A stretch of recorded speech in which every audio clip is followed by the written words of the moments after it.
What's going on, boys? Welcome back to another video. Last video I talked about how McDonald's is going to 300 and some weekly updates and on some more setups. As you guys probably know, if you guys watched the last video, I didn't really have a lot of weekly updates nor like setting up setups. The only thing I was watching is McDonald's. The only thing I was in was McDonald's. The only thing I was talking about was McDonald's. And guess what I'm talking about today? That's right, McDonald's. Look at that chart. Now you look at this. I predicted this was going to hit 300, which it did. It did actually the Monday after I posted that on Friday, last six days ago. It hit my strike price right away. Now, me being a dumbass, I don't sell. Okay, why? Because if it's going to hit 300 the day after and it's going to have high volume, I'm going to keep holding because it can go higher and I want my contract to make me more money. Here's what I didn't realize.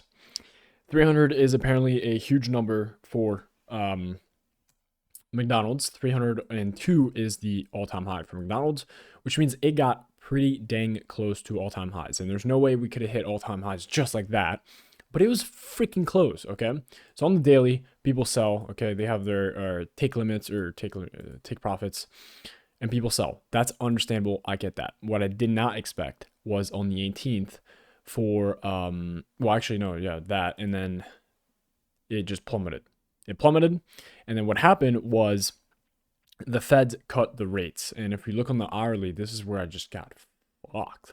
I mean, this was the second day. So this was the day it hit 300, and then it started selling. And by the way, I was in 300 calls like on the 13th, hit 300, literally the strike price that hit the day after. So that's amazing.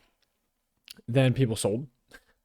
A lot of selling, lots of selling, and then sideways. And then the Fed cut rates, right, by 50 basis points, or 0.50. We guys saw that. Obviously the market had a full shit show. It went up, it went down, and up, and blah, blah, blah.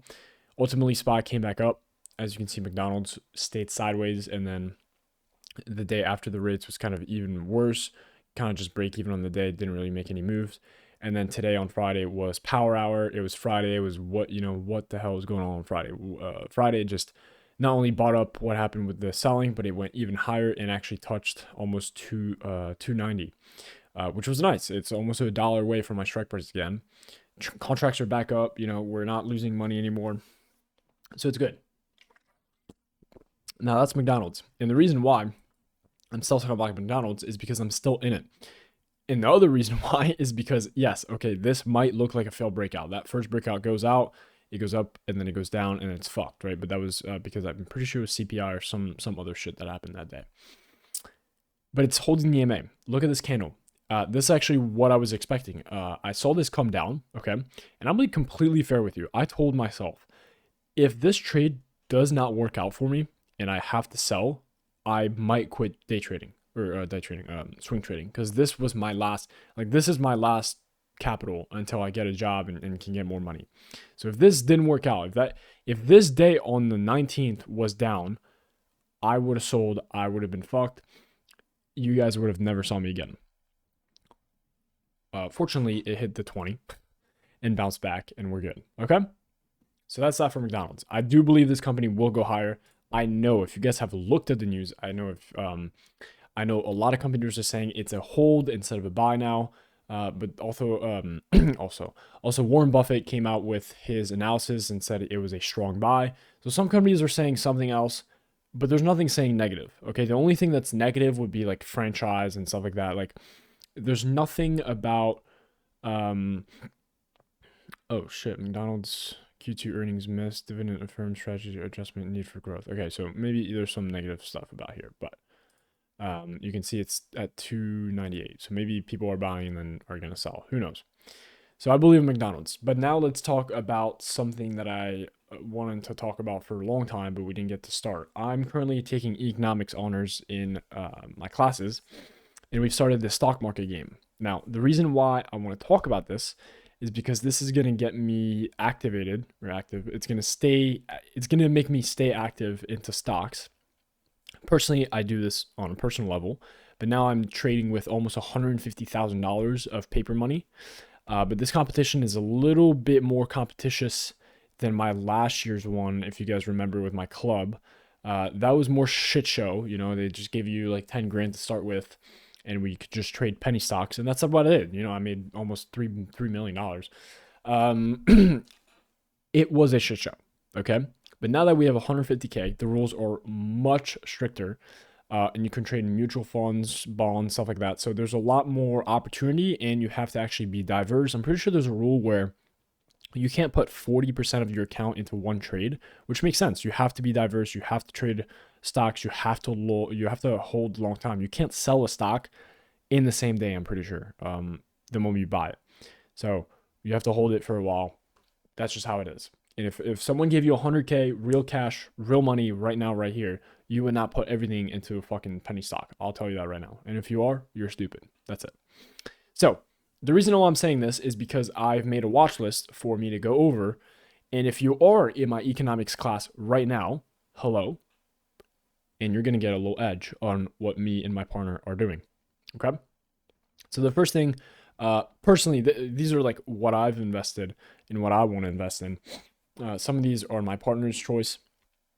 So this is my choice. Netflix, the first thing I bought was Netflix. Now, the reason why, I'm not going to go too much into detail, okay, because I don't want you guys getting the edge, but Netflix, okay, I talked about this in almost 3 weeks ago, almost 4 weeks, I'm pretty sure. No, 3 weeks, or 2 weeks. I don't fucking remember. Listen, it was going to break out, okay, and then SPY had a horrible shit show. We had that whole down move, right, and then it came back. So now it's breaking out, okay, and I want Netflix. I want Netflix to go up. Netflix is almost, no, it is at, no, it's almost at all-time highs. So it has room for improvement. It's at 701. Its all-time highs are at 716. So it has a 16% or $16 move that it can do. Netflix is not looking like it wants to go down. The weekly's fine. The daily's fine. Netflix is a good company to buy. This is my partner choice, Smith & Wesson. This is the first thing he wanted to buy. I was so down for it. Even though this is hitting like basically all-time lows, the room for gain here, the pivot, room for gain. You can see the EMAs are actually trending back up now. So if this picks back up, we're going to make some money. Lunar, this is just something we fucked up with. Not a penny stock. It's just something that we got in pretty early and just wanted to see how this would work out. This is my personal choice again, PJR. I just saw this on my screener. I was like, it's setting up. Might as well put 50 grand into it, see what happens. I haven't done any like pre-research, but I just saw the news and you can see there's a lot of momentum. I'm pretty sure this is a, yeah, insurance holding company. Okay, so that's, insurance is always going to be up, especially with the rates, okay, being cut and stuff like that. Insurance is definitely going to be a new thing that happened. You can see it broke out here, so it's fun. So I see went up and you can see it's going sideways. It's touching the EMAs. Can it slip? Yes. If it will slip, then we'll sell. The only thing that he was worried about is that it is at its all-time highs right now. It is booming, okay, and that might be a little issue because a lot of people like to just sell, and I don't know if we can get a breakout right out of all-time highs. Obviously, McDonald's, I invested this actually today. Well, we started today at like 294, 295. So we are already making money on McDonald's. I'll tell you that. And then Palo Alto. Now this one, I don't know if you guys remember, but that's where Miss Nancy Pelosi invested it almost at the beginning of the year. If you guys remember, she took 200 calls here before the earnings missed. Then she took another 200 calls, added onto her position. She has a $100 million position, I'm pretty sure, and held. Never did price go under 200. Never did price go under that low. She bought it that day, that low day. And it's now at 340. Now, the reason why I bought this is if Nancy Pelosi knew that this was going to go up, she bought it for a reason. I'm buying it late, but I'm also seeing that you see how it's trending with the EMAs here. This could go two ways. This could go the first way here, where it comes down to the EMAs and it picks back up. It goes sideways and then picks back up. Or it could go to the EMAs and crash. Sound good? That's literally the only ways it can do. So here, it went down. So it went down. It's going to pick up to the EMAs and we'll see what happens. If it goes sideways and comes back up, we'll make money. If it slips, we'll sell. And that's it. That's that. Have a good night. Have a good weekend.